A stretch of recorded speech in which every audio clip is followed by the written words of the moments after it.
Cube. Cher public, nous vous invitons à prendre place confortablement et à fermer la sonnerie de votre téléphone cellulaire. En cas d'incident, veuillez repérer les sorties de secours les plus près de vous. Bon divertissement. 1, 2, 1, 2. OK, c'est bon, on peut y aller. Sophie Durocher. Elle met en scène les arts, la culture et la société. Une représentation pas comme les autres. Sophie Durocher. Bonjour tout le monde, j'espère que vous allez bien. Vous savez qu'il y a une grosse tempête qui s'en vient. Ça commence ce soir, normalement, à minuit. En fait, techniquement, c'est à minuit 01, donc ça commence demain. Mais quand il y a des grosses tempêtes comme ça, habituellement, il y a la sirène du déneigement.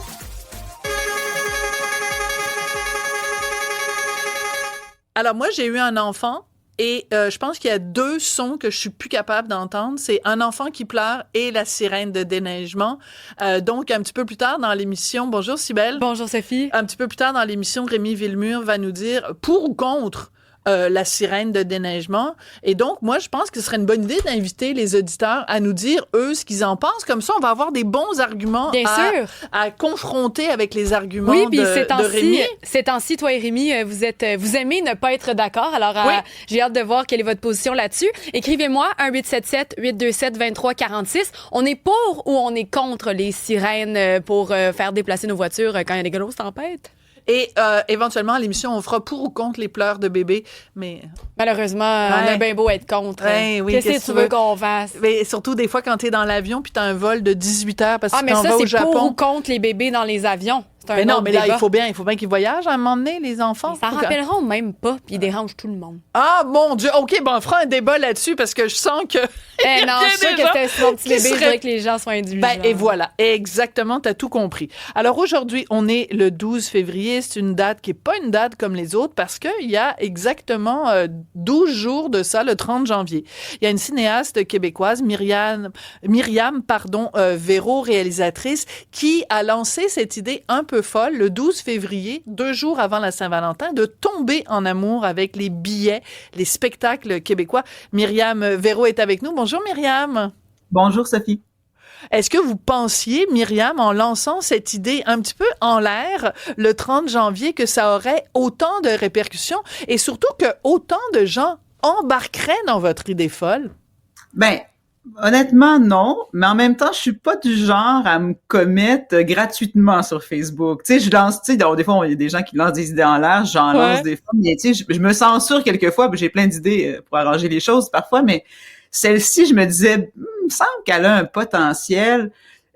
Bien sûr, c'est calqué sur le 12 août. Le 12 août, on achète un livre québécois depuis à peu près 10-11 ans. C'était une idée citoyenne. C'est eux les génies. C'est eux qui ont eu l'idée. Et ça a transformé le milieu de la littérature québécoise. Si on se souvient, à l'époque, là, on rentrait dans une librairie, les livres québécois étaient tout au fond, là. Puis c'était un peu ringard, là, tu sais. Et maintenant, tu rentres chez Renaud-Bré, puis le présentoir, il est là, puis les livres québécois, puis on en parle. Puis c'est beaucoup le 12 août qu'on en parle, puis après, ça a fait boule de neige à chaque année. Puis moi, en tant que cinéaste qui s'intéresse au cinéma québécois, je me suis dit, moi, je suis admirative et jalouse. Il me semble qu'on aurait besoin d'une journée comme ça, nous aussi. Tu sais, on a eu des creux de vague.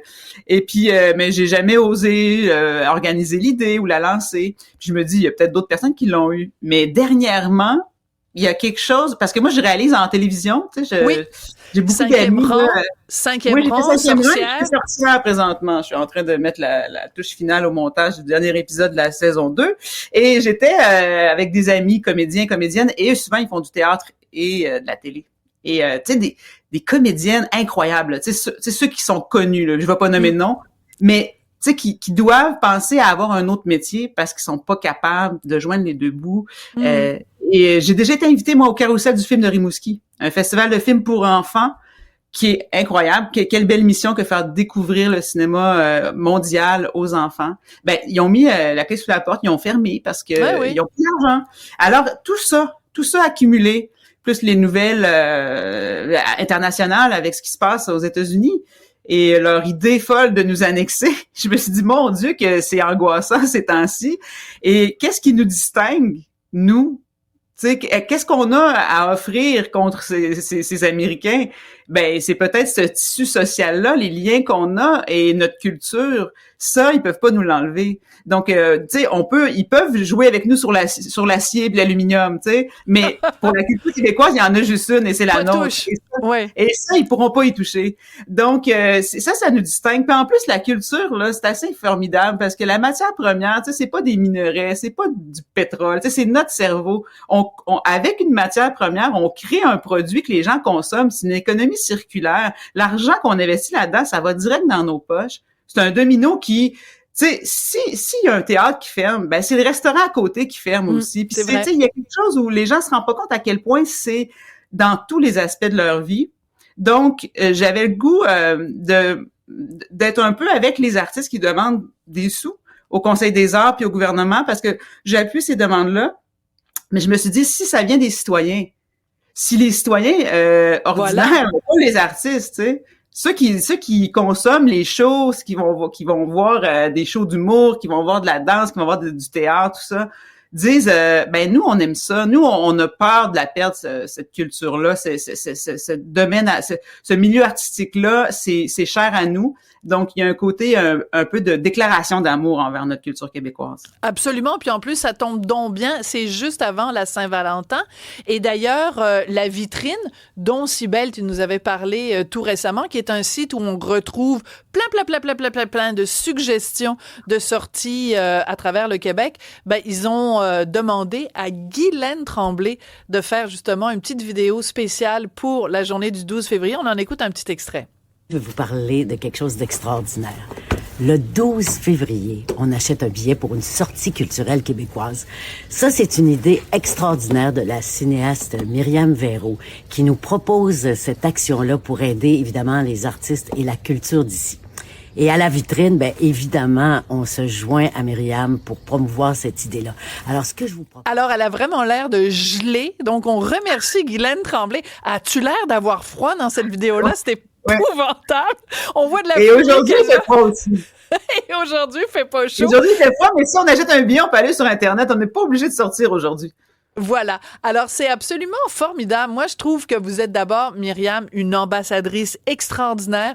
On sent que vous en parlez pas juste en connaissance de cause parce que, évidemment, vous êtes vous-même une créatrice culturelle, mais vous en parlez avec passion, vous en parlez avec intelligence et vous en parlez surtout sans le petit ton moralisateur qu'on entend des fois en disant aux gens, ben, vous devez consommer de la culture québécoise parce que quand on est québécois, faut acheter québécois. Non, c'est pas ça, c'est juste parce que c'est bon. C'est pas t'achètes de la crème glacée à la pistache parce que faut que tu soutiennes l'industrie de la pistache. T'achètes de la crème glacée à la pistache parce que maudit que ça goûte bon. Oui. Il y a eu un temps où c'était comme, tu sais, comme on entendait que le monde des arts, c'était élitiste ou c'était snob. Ouais. Mon Dieu, que les gens autour de moi qui sont dans le milieu de la culture sont loin d'être snob parce qu'ils n'ont pas les moyens, premièrement. Ils n'ont pas les moyens d'être snob. Donc, c'était peut-être un mythe un peu, tu sais, pour une personne qui fait dans les 6 chiffres, il y en a beaucoup qui fait dans les petits 2 chiffres. Donc il y a quelque chose où j'ai l'impression qu'il faut casser ça, faut démocratiser cette culture-là. Puis tu sais moi ce que j'aime aussi de l'initiative du 12 février, c'est que tu sais si ça tente d'aller voir un band de punk dans le bar à côté de chez vous, ça marche aussi là. Exactement. C'est pas obligé d'être l'affaire à la place des arts qui t'intéresse pas parce que tu connais rien à la danse. T'sais. En même temps, j'aime ça que le monde explore. Parce que si c'est un billet que t'aurais jamais acheté, c'est quand même cool d'essayer quelque chose. Ouais. Ça me ferait plaisir. Mais si les gens veulent rester à leur part, ils restent. T'sais. Ouais, j'ai un jeu de mots à te proposer, Myriam. Acheter un billet sans billet. Sans billet, B-I-A-I-S, la comprends-tu? Voilà. Je te la donne gratis. Merci, oui, c'est ça, tu vas pouvoir l'utiliser. J'allais sur Facebook. Alors, c'est fascinant de voir que donc, toi, tu lances cette idée-là sur les médias sociaux. Plein de gens embarquent, des organismes et tout ça. Et ce que tu souhaitais, c'est réalisé. C'est-à-dire que moi, j'entends parler autour de moi de plein de gens qui sont pas du tout dans le milieu culturel puis qui se disent, ben oui, je vais l'acheter le 12 février, même si c'est un billet pour un spectacle qui va avoir lieu en avril, en septembre, peu importe. Ce que ça veut dire, c'est aussi pour les salles de spectacle et pour les artistes, ça veut dire qu'on leur donne un petit coussin. Parce que eux, peut-être, ils se disent, bon, ben rendu au mois de septembre, les gens vont avoir oublié que la culture québécoise est en péril. Mais en achetant des billets aujourd'hui, vous vous assurez que les spectacles, beaucoup plus tard dans l'année, ont au moins une base de spectateurs. Ça fait une différence, ça. Ah oui, puis totalement. Puis tu sais, la réponse, comme je disais au départ, elle est immense et je m'attendais pas à une réponse aussi grande. Mais tu sais, je pense vraiment que c'est ça comble un vide. Il y a quelque chose dans l'air ces temps-ci qui est très anxiogène, tout le monde le dit. Et puis là, ben, on a le goût de se serrer les coudes, on a le goût de se dire, ben, qu'est-ce qui nous réchaufferait un peu. Donc, j'ai l'impression que j'ai pas tant une idée de génie. Je pense que c'est plutôt parce que je l'ai copié, mais c'est plutôt de fronter l'initiative. Tu sais, genre, l'initiative, là, aujourd'hui, j'ai plein d'entrevues médias à faire, puis bon, ben, moi, j'ai pas d'équipe de com, j'ai pas d'attaché de presse, fait que c'est un peu compliqué, mais je me dis, bon, c'est un coup à donner, puis si les gens embarquent comme ça, c'est parce qu'ils ont envie aussi que je défende cette idée-là. Donc, j'espère que ça va devenir une tradition.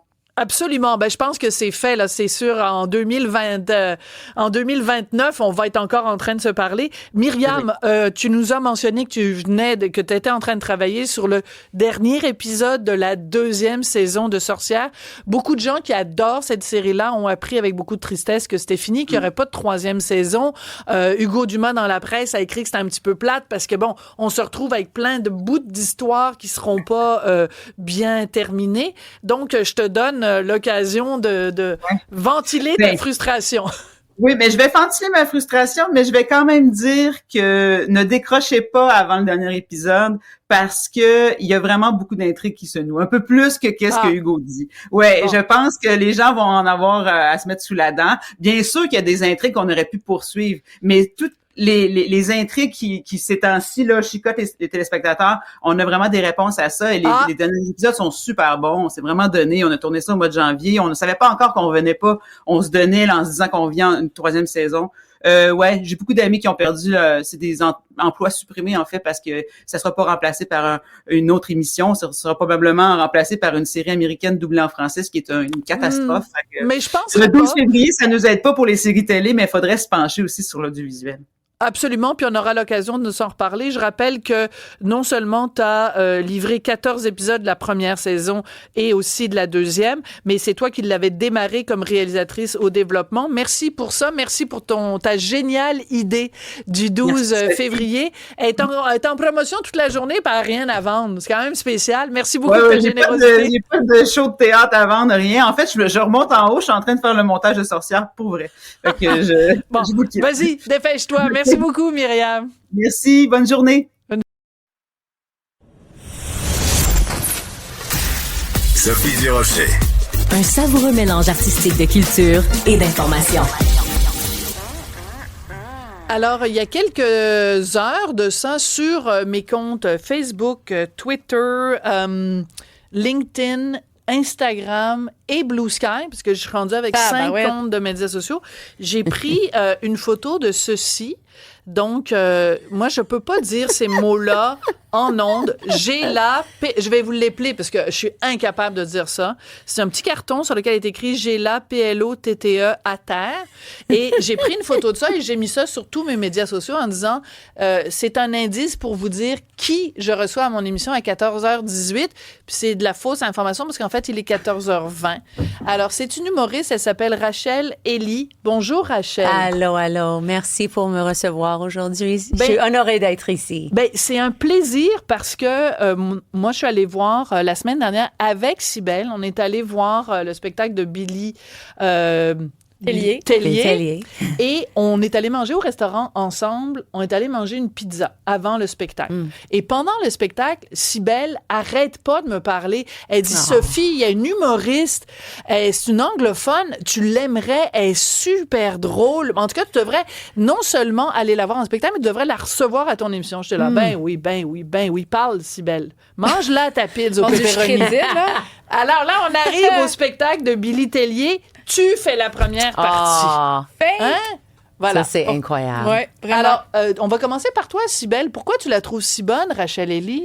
Ben écoute, moi ce que j'ai... En fait, j'ai pas souvent vu des femmes quand je suis allée au terminal, par exemple, le terminal qui est sur Mont-Royal, pas loin d'ici. Puis ça faisait longtemps que j'avais pas découvert une nouvelle humoriste féminine. J'en ai vu beaucoup d'hommes. Donc déjà, ta présence scénique, le fait que t'aimes autant vouloir parler français, ça, j'ai adoré ça parce que j'ai essayé d'aller tester un petit peu de l'autre côté des anglos, voir eux comment ils font de l'humour, de quoi ils parlent. Puis tes sujets aussi. Ce que tu traitais, oui, tu parles un peu de la maternité, mais tu vas ailleurs. Beaucoup ta relation avec ton ancien conjoint, ton docteur de vagin. Alors, j'ai aimé comment tu as abordé ces sujets-là, puis après ça, tu nous apportes des petites surprises comme ces quartiers. Je sais pas, ton delivery, ta présence. Je trouve que tu nous tiens, là. On n'a pas le temps de respirer tout le long. Tu nous parles, donc tu mets la table. Je suis pas trop subtile, hein? Non, t'es pas subtile pantoute avec tes paillettes. T'arrives comme mais ça, non, là, mais vous la voyez pas. Mais on aime ça aussi, des fois, les humoristes qui sont, en anglais, on dit in your face, qui sont francs-jeux, qui sont directs. Toi, t'es en nomination, Rachel, dans la catégorie découverte de l'année au Gala des Oliviers. Qu'est-ce que ça t'a fait quand t'as su ça? Well, parce que avant de commencer en français, ça fait 3 ans que je joue en français. J'ai fait mes recherches et j'ai vu Sugar Sammy avait gagné un Olivier et j'ai vu, comme j'ai décrit déjà, c'est comme le Oscars de Québec. Oui. Et nous autres, on n'a pas ça vraiment au Canada. On avait le Canadian Comedy Awards, mais c'était un peu triste. La cérémonie, il y avait comme 15 personnes dans le public. Ils ont vraiment essayé, mais ça existe pas maintenant. Alors, pour moi, avoir une nomination, c'est un grand honneur. C'est juste, comme on dit au Québec, je capote. Oui. Pince-moi. Parce que je sens que je suis partie du club. Et ça fait tellement longtemps que je voulais être partie d'un club. Et la seule chose qui me fait triste, c'est que je vois ma génération d'humoristes, beaucoup les humoristes sont plus jeunes que moi parce que c'est les jeunes de la relève. On va aller ensemble en haut, pour avoir, une grande carrière. Mais je regarde mes amis que j'ai commencé avec à Toronto et plusieurs de ces personnes ont allé à New York ou à Los Angeles. Mais le fait que je peux rester ici, dans mon pays, Canada, c'est hallucinant pour moi. Et ça, c'est pourquoi j'ai fait le switch. Je suis chanceuse que je peux parler en français. J'adore le français. Je pense que tu dois avoir une amitié une langue si tu vas faire le switch. Absolument. Et moi, je préfère français qu'anglais. Je dis pas ça pour tout le monde va être comme on t'adore, mais c'est vrai. C'est comme moi, j'adore les deux langues. J'adore l'anglais. Je trouve que c'est une langue formidable pour exprimer plein d'idées. C'est une langue concise, c'est une langue directe. Mais j'adore aussi le français. On peut aimer les deux. D'ailleurs, tu nous as amené certaines des petites cartes que tu fais piger à la fin de ton spectacle. Donc, retourne-les de l'autre côté pour pas que je vois. OK. Je vais piger une au hasard. Ou aussi parce que en anglais, si tu veux avoir une grande carrière, tu dois vraiment travailler fort. Je suis allée à Edinburgh, le festival, où il y a 3000 shows. Et tu dois être un stand-out. Alors ça, c'est comment tout le monde est comme, wow, Rachel, que ton marketing est incroyable. Mais je travaille fort déjà pour avoir un public. Alors, quand j'ai rentré en français, j'étais comme, OK, je sais comment déjà continuer à builder mon public. Alors, ça, c'est une petite façon avec mon, ma little info en arrière. Oui. Mais il y a des blagues sur toutes ces cartes. OK, alors je vais en piger une. Tu veux piger? OK.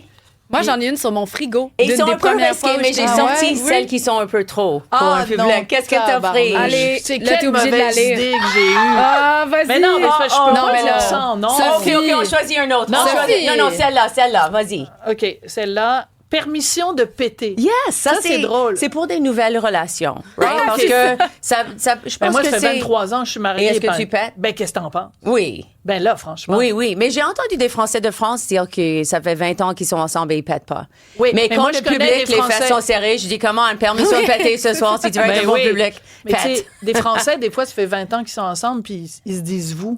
Moi, j'ai connu ça en France. Ils se vouvoient. Yeah. Alors, est-ce que je peux vous prendre par tous mais les ça, trous? c'est pourquoi. C'est pas la même affaire. Non, mais Rachel, elle pointe des gens dans le public qui rient pas assez. Puis elle lui dit, coudonc, toi, t'es très serré, monsieur. Tes fesses sont serrées. Relâchez le dragon dans ton anal.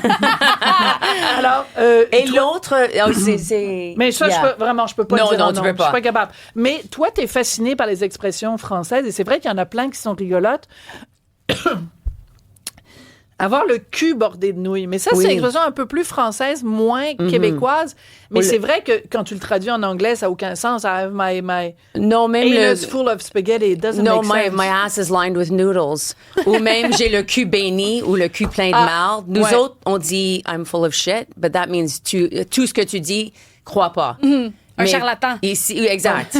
Mais ici, ça veut dire t'es chanceuse. Mais il y a tellement beaucoup de façons de dire chanceuse. Mais ils sont tous avec un cul. Cul bordé de nouilles, cul béni, cul plein de marde, mardeux. Ça va faire un cul dedans. Mais vous utilisez... Nous autres, on dit les mots comme merde et tout ça, mais pas avec le cul ensemble, mais vous aimez mettre ça ensemble. On aime mélanger le cul et la merde. Mais attends, juste 2 secondes, parce que je veux pas oublier mon idée. C'est que quand tu es arrivé au Québec puis que tu as vu nos expressions, est-ce que ça t'a surpris de voir à quel point il y avait beaucoup d'expressions reliées à la religion? Christ, tabernacle, ciboire, hostie, tout ça. Le fait que vous avez tellement beaucoup de façons de dire tabarnak, tabarnouche, tabarnam, de Pepperman, Tapperman. Like, combien? Juste dis tabarnak, mais il y a tellement beaucoup de façons de pas dire tabarnak. Ça me fascine. Parce que vous êtes conservateur et pas du tout conservateur. Conservateur avec l'Église, mais pas avec sexualité. Et moi, je viens des anglophones. Ma mère était américaine anglophone, mais mon père, pas du tout, haïtien et français. Mais Ottawa et Toronto sont très anglophones. Les faits sont vraiment serrés et conservateurs. J'ai fait l'humour pour 20 ans pour les anglophones et on peut dire, des fois, on peut pas dire même merde ou shit, mais vous autres... Tu t'es fait reprocher ça? Oui. J'ai engagé 2 humoristes de Québec pour un corpo et pour les bibliothécaires de Ontario. Et j'ai écrit une lettre de pardon parce qu'ils étaient traumatisés. Il y avait des personnes qui pouvaient pas retourner au travail parce qu'ils étaient comme « Cet humoriste m'a traumatisé ». J'étais comme... Je l'ai entendu tout le temps. Il est pas si cru. C'est pas un humoriste cru. Oui, mais c'est des bibliothécaires. Mais c'est des bibliothécaires et aussi, ils étaient juste pas habitués à... Ils voulaient rien, like, pas de... Tu peux pas me dire pénis ou vagin. Alors, on est très prudent. Même sur ton show, la semaine passée, tu avais quelqu'un qui parlait de sex shops. On n'a pas ça sur CBC Radio. You know what I mean? Non, mais là, CBC, il n'y a pas ça à Radio-Canada. Radio-Canada, j'ai entendu, ils ont fait des interviews qui masturbe au Canada. Ils ont call-in, cross-country check-up. Il y avait quelqu'un qui a dit, oui, vous parlez de masturbation sur le radio. Nous, on en parle tous les jours de masturbation. Ça fait partie de la vie. Ben non, c'est pas vrai. Okay. Non, mais c'est vrai qu'on est capable d'aller là sans problème, puis on n'est pas gêné. Mais c'est aussi parce que, oui, c'est vrai qu'au Québec, on a beaucoup plus de liberté en termes de, justement, de parler de sexualité puis tout ça. Mais c'est aussi parce que il y a une différence entre la radio privée et la radio publique. Mais Cybèle, tu avais une question tout à l'heure, puis je t'ai coupé le sifflet. Ben non, mais j'espère bien que tu m'as coupé. C'est la même. Non, mais moi, c'était par rapport vraiment à la différence au niveau des punchs, à l'utilisation des mots, parce que tu dis, j'aime la langue française, j'aime utiliser le français en humour. Mais moi, j'ai souvent l'impression qu'une des raisons pour lesquelles les jeunes vont souvent utiliser l'anglais dans leur langage qu'on reproche, c'est parce que des fois, il y a des mots qui sont plus faciles à utiliser en anglais, qui regroupent une idée qui est plus punchée, plus directe, alors qu'en français, on va dire un groupe de mots. Est-ce que c'est compliqué pour toi dans tes blagues d'utiliser le français parfois pour dire ton idée? Ah, je trouve que, premièrement, je suis d'accord que anglais est facile pour puncher parce que je trouve que c'est plus efficace. Alors, quand j'ai commencé à faire l'humour en français, j'ai simplement traduit mes blagues. Et je trouvais ça marchait, mais des fois, j'avais besoin de switcher le punchline un peu pour juste ajuster.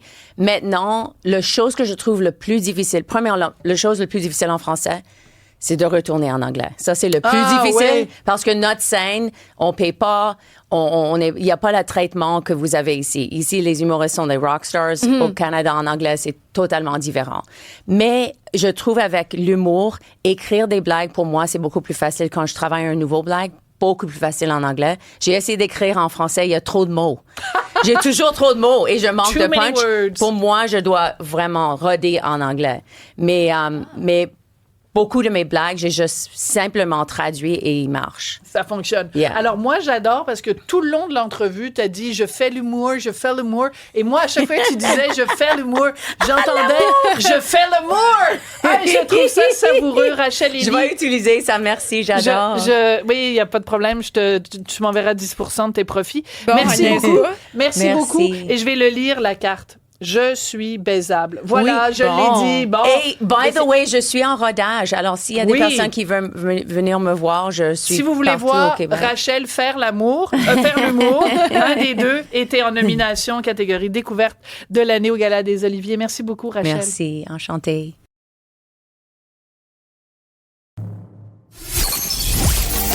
Sophie Durocher. Passionnée, cultivée, rigoureuse. Elle n'est jamais à court d'arguments. Pour savoir et comprendre, Sophie Durocher. Voilà, pendant que Rachel est en train de donner différentes cartes, à ma copine Cybèle, je m'installe, moi, pour faire ma prochaine entrevue. Vous avez sûrement entendu parler, depuis qu'il est arrivé au pouvoir, Donald Trump a signé plein de décrets. Un des décrets, c'était pour faire en sorte que le sport féminin reste féminin, donc pour en exclure les athlètes transgenres, donc les hommes biologiques. J'avais envie, moi, d'avoir la réaction de Katia Bissonnette, qui est une boxeuse québécoise, et vous vous souvenez, il y a quelque temps de ça, elle avait refusé de se battre contre un homme biologique dans la boxe féminine. Katia, bonjour. Bonjour, Sophie. On a entendu beaucoup de choses depuis le décret de Donald Trump. On a entendu beaucoup de gens s'offusquer de ça en disant que Donald Trump était transphobe, qu'il était ci, qu'il était ça. Mais on n'a pas beaucoup entendu d'athlètes féminines qui seraient d'accord avec ça. Donc, vous, qu'est-ce que vous avez pensé, Katia, quand vous avez entendu ce décret de Donald Trump? Tu sais, c'était... je trouve ça bien, il a fallu que quelqu'un le fasse, mais je trouve ça un peu dommage que ça soit quelqu'un qui soit vu comme plus réactif, plus extrême qui a eu à le faire. C'est comme si ça enlève un peu de crédibilité à la patente, là, je trouve, là. Ouais, c'est-à-dire qu'on aurait préféré que ce soit quelqu'un de moins extrême que Donald Trump qui prenne cette mesure.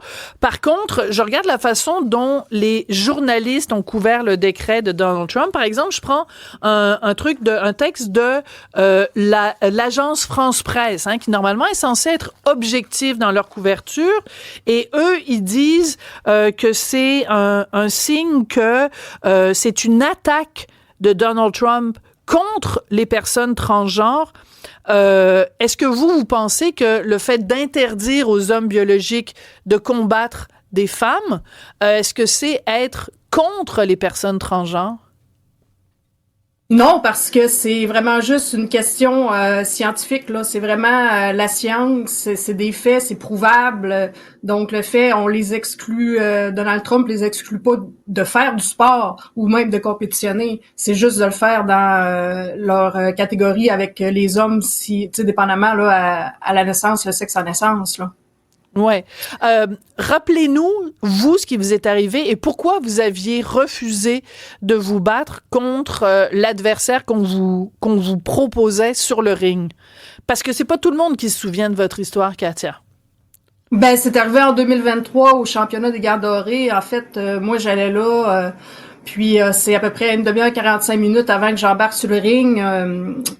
Mon coach reçoit un texto d'un autre coach disant que de faire attention que mon adversaire, ça n'a pas tout le temps été une femme. Donc, en faisant quelques petites recherches, on a vu que effectivement, là, cette personne-là, sur les réseaux, tout ça, elle se disait non-binaire. Donc, tu sais, il y a eu des doutes. Puis finalement, ça s'était avéré que c'était un homme. Finalement à la naissance, là. Donc à partir de ce moment-là, moi je l'ai su, j'ai mis ma limite, j'ai dit non parce que la réglementation c'est pas ça. De Boxe Québec, Boxe Canada, la réglementation n'était pas sortie disant ça sortait nulle part, donc c'était pas à moi de prendre cette décision-là de créer un précédent. Donc j'ai décidé de mettre la limite, puis d'attendre que la réglementation se fasse. Ce qui a été fait, Boxe Canada a sorti sa réglementation, puis c'est un peu Parce que, tu sais, oui, Trump vient de faire ce décret-là, mais ça va quand même, ça règle pas les problèmes. Parce que, mettons, au Canada, depuis 2015, les gens sur leur certificat de naissance peuvent changer le sexe. Puis à partir de 2016, ça a été aussi pour les mineurs. Donc, ça fait comme un laps de temps de 10 ans que les gens peuvent faire la transition et changer sur les papiers officiels. Donc, à partir de ce moment-là, Box Canada les protège. Donc, c'est confidentiel. Donc, c'est pas quelque chose. Je veux dire, ça règle pas le problème. Là. C'est pas homogène à la grandeur de la planète là, cette situation-là. Donc, je sais pas qu'est-ce qu'ils vont faire à partir de là. Mais c'est important de comprendre pourquoi vous ne vouliez pas vous battre contre un homme biologique. Expliquez-nous le rapport de force. Parce que vous êtes boxeuse, donc ça vous dérange pas, évidemment, de vous battre contre un adversaire qui a ses forces et ses faiblesses. De la même façon, vous avez vos forces et vos faiblesses comme boxeuse. Pourquoi, spécifiquement, vous ne vouliez pas vous battre contre un homme biologique? Même s'il s'identifie comme une femme. C'est qu'au plan, c'est scientifique, là. C'est, je veux dire, les hommes sont au niveau leur force, l'endurance. Il y a tellement de différences là au niveau. Tu sais, ça a été testé. C'est 162% plus fort la force de frappe chez un homme que chez un groupe de femmes à poids égal. Donc, c'est vraiment très dangereux pour ma sécurité. Ma sécurité physique et aussi psychologique là. Je veux dire, moi j'ai l'impression qu'on a voulu me duper parce qu'on avait mis ça, la fédération a mis ça sous silence. Elle était au courant, Boxe Québec, mais a préféré protéger l'autre personne et m'a dit qu'il fallait pas que j'en parle. Donc elle voulait taire aussi pour être sûre de pas avoir des rebounds de ça. Mais bref. Moi, je trouve que cette situation-là est injuste. Puis je veux dire, ça a tombé sur moi. Ça aurait pu tomber sur quelqu'un qui prenne pas ce dossier-là en main, puis que ça soit vraiment, ça ait une portée vraiment différente. Là, je veux dire, c'est dangereux. Je veux dire, j'aurais pu me retrouver à l'hôpital. J'aurais pu me retrouver, j'aurais pu être morte. Là, je veux dire, c'est quoi qui se passe dans ce temps-là? Tu sais, je veux dire, faut qu'on pense aux conséquences de ça, là, de permettre ces choses-là. Là. Oui. Il y a, quand vous avez pris position, je pense que c'est une association internationale de boxe qui vous a félicité, qui a émis un communiqué pour dire que vous aviez pris la bonne décision. Est-ce que, à ce moment-là, quand vous avez reçu cet appui-là, qui était un appui de taille, est-ce que ça vous a rassuré sur la suite des choses? Un peu, oui, c'est Mauricio Solomon, le président de la boxe anglaise internationale, là, la WBC, donc m'a remis une médaille pour avoir protégé le sport féminin. La première question qu'il m'a dit, c'est est-ce que tu vas amener ta fédération en cours? Donc, oui, ça a été la première, tu sais, qui a fait ça, là. Il y a une émission là, de télé qui passe à tous les semaines, puis ça a été la première question qu'il m'a posée. Donc, moi, c'est sûr que c'est de le voir de cette façon-là, oui, ça m'a appuyé, mais je veux dire, même si s'il y aurait pas eu ça, moi, je veux dire, je suis sûre de ma décision, c'est appuyé par des faits scientifiques. Je veux dire, j'ai pas de doute là-dessus, là, mais pas du tout, là. Alors, ce qui est complexe en ce moment, c'est que donc Donald Trump arrive au pouvoir. Il émet ce décret dans lequel il dit on va protéger le sort des femmes dans le sport féminin. Donc, on va arrêter, par exemple, de subventionner les écoles où on permet à des hommes transidentifiés, donc des femmes transgenres, de combattre des femmes biologiques dans le sport féminin. Et là, le lobby transgenre dit Donald Trump est transphobe. Ma question à vous aujourd'hui, Katia Bissonnette, est assez simple. Est-ce que quand on cherche à empêcher des femmes transgenres d'aller dans le sport féminin, est-ce qu'on est forcément transphobe? Je vois pas le lien, là. Je vois pas le lien. Je comprends pas comment les gens peuvent arriver à ce résultat-là à chaque fois, à tout coup, qu'il y a quelque chose qui font pas leur affaire. Je veux dire, C'est une réponse facile, transphobe? mais... Vous, êtes-vous transphobe? Est-ce que vous avez une crotte sur le cœur contre les personnes transgenres? Non, moi j'ai toujours aimé les gens qui sortent de l'ordinaire, peu importe. J'ai été moi-même quelqu'un de très marginal dans ma vie, puis je dirais que je suis même pas quelqu'un qui est dans le système très inclus. Tu sais, je suis tout le temps sur le bord de la ligne, je suis tout le temps en train de réfléchir, fait que je suis tout le temps... tu sais, je suis... Puis je veux dire, c'est non, aucunement. Je suis quelqu'un qui respecte les autres, je suis quelqu'un qui est ouverte aux idées. Mais je veux dire, de tout le temps répéter la même réponse, tu sais, qui est cette transphobie-là. Je veux dire, de toute façon, la phobie, c'est une peur. C'est même pas de la haine, c'est une peur. Le mot a été déformé dans sa définition même. Tu sais, je veux dire, à un moment donné, il faut aller plus loin quand on veut argumenter sur des choses. Puis c'est important qu'on puisse réfléchir ensemble, puis pas tout le temps attaquer les gens pour qu'il y ait pas de réflexion, qu'il n'y ait pas de communication. Je veux dire, c'est pas comme ça qu'on arrive à comprendre puis à rendre les choses cohérentes. Ça fait rien de semer la confusion, puis ça va être infini, non? C'est-à-dire que moi, je pense qu'on peut avoir le plus grand respect et reconnaître la dysphorie de genre, tout à fait reconnaître la place et l'importance de la communauté transgenre, mais sans souhaiter que cette présence se fasse au détriment des femmes. Et vous remarquerez, depuis le début de notre discussion et depuis le début même du mois de janvier et l'arrivée au pouvoir de Donald Trump, il y a personne qui se pose la question, est-ce que le sport masculin est mis en danger par la présence d'athlètes transgenres? La question se pose pas. Pourquoi? Parce que une femme transidentifiée n'ira pas mettre en danger la sécurité d'un homme dans le sport masculin. C'est le sport féminin dans lequel il y a un souci d'intégrité. Katia, je profite de votre présence rapidement parce que la dernière fois qu'on s'était parlé, vous nous aviez parlé de la Fondation Équipe Québec, donc vous annoncez une prolongation de la période des inscriptions pour les gymnastiades en Serbie. Les gens auront jusqu'au 4 mars. Déjà, 20 athlètes, 26 accompagnateurs ont manifesté leur intérêt. C'est énorme. C'est une cause qui vous tient beaucoup à cœur. Oui, vraiment, c'est pour les jeunes, là, 2010, 2011, 2012, c'est encore le temps de s'inscrire. Je recrute en boxe, mais il y a d'autres sports aussi, donc c'est une expérience à pas manquer. Absolument. Merci beaucoup, Katia, d'avoir partagé vos idées avec nous. Matière à réflexion, en tout cas. Merci beaucoup, Katia Bissonnette. Merci, Sophie. Montréal pue, et ça pue partout, là, dans tous les quartiers. J'entends déjà les gens rire dans leur voiture. Tout le reste n'est que fumisterie. Donc, on veut un monde qui sent l'eau de Javel. Un monde blanc, sans défaut. Rémi Villemure.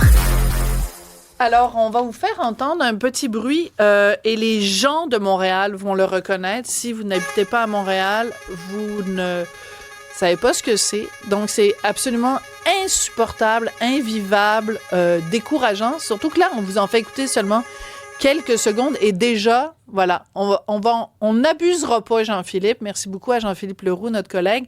On n'abusera pas parce que c'est extrêmement dérangeant. On ne veut pas que vous arrêtiez de nous écouter. C'est une sirène de déneigement, mais c'est possible que cette sirène de déneigement ne se fasse plus entendre à Montréal.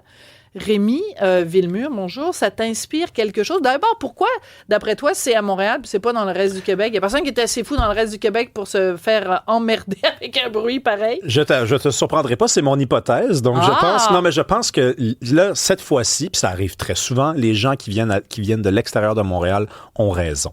Parce que ça, là, pour moi, puis d'ailleurs, c'est pas dans toutes les grandes villes qu'il y a ça, hein, c'est que Montréal a fait le choix, il y a quelques années, de pénaliser les gens qui sont à leur affaire, les gens qui sont organisés, tout à fait, les gens qui ne sont pas maladroits, les gens qui lisent les panneaux, qui respectent les règles, qui écoutent les consignes, se posent la fameuse petite question, OK, tout est correct. Tu sais, cette question-là, je pense que les ronds sont fermés. Est-ce que j'ai barré les portes, les ronds de... Et Montréal, parce que Montréal est une ville inclusive et pour la diversité des erreurs et des points de vue et de tout, elle a choisi de pénaliser les gens qui sont à leur affaire et de sauver le plus possible les gens qui sont désorganisé, tout croche par moment. Et moi, je suis tanné. Moi, dans tous les quartiers... Écoute, j'ai habité dans à peu près, je dois compter 10 quartiers à Montréal à peu près. Je me suis déplacé pas mal. Puis dans tous les quartiers, j'avais cette maudite sirène-là qui me rendait fou. Alors, il faut prendre la peine de l'expliquer parce que si tu n'habites pas à Montréal, donc tu n'as aucune idée c'est quoi cette sirène-là.